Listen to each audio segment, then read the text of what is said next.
seterusnya bila nakal hadatsana wa an ibn al-Abbas radhiyallahu anhuma qala bainama Jibril alaihi salam qa'idun inda an-nabi sallallahu alaihi wa alihi wasallam sami'a naqidan min al-fawqihi فرفع رأسه فقال هذا باب من السماء فتح اليوم ولم يفتح قط إلا يوما فنزل منه ملك فقال هذا ملك نزل إلى الأرض لم ينزل قط إلا اليوم فسلم وقال أبشر بنورين أوتيهما لم يؤتهما نبي قبلك فاتحة الكتاب وخواتيم سورة البقرة لن تقرأ بحرف منهما إلا أعطيته Rawahul Muslim.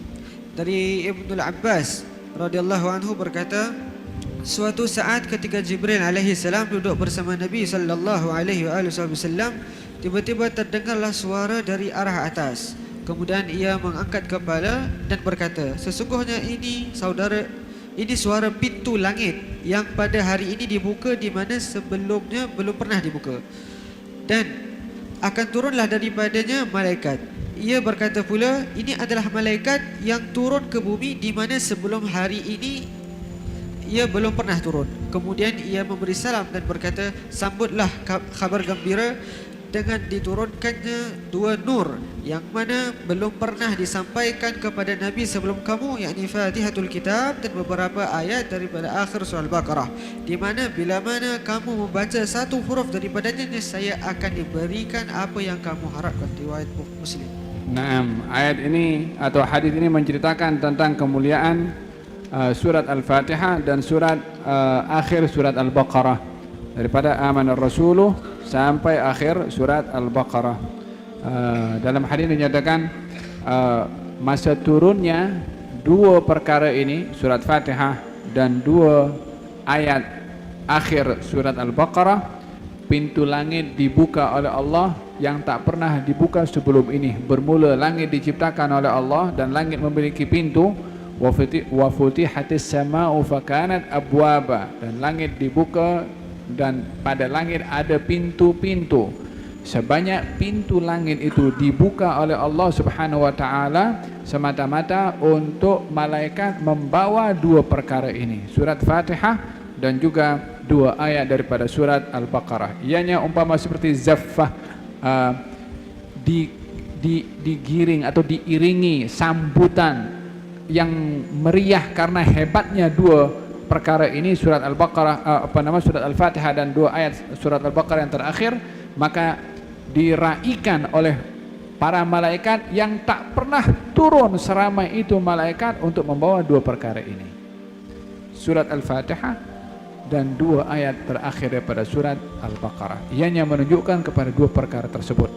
Kata Nabi, sesiapa yang membacanya pada setiap hurufnya, apa saja yang diminta akan diberikan oleh Allah Subhanahu wa taala. Dalam ayat itu pun juga ada berkandung doa, Rabbana wa la tuhammilna ma la taqata lana, Rabbana ma la taqata lana bih wa'fu 'anna waghfir lana warhamna. Itu ayat-ayat mengandung arti doa yang kalau seorang berdoa dengan ayat tersebut akan diberikan oleh Allah Subhanahu wa taala. Atau membaca ayat itu kemudian minta kepada Allah Subhanahu wa taala, karena ayat cukup hebat, maka permintaan kita kepada Allah akan dikabulkan oleh Allah Subhanahu wa taala.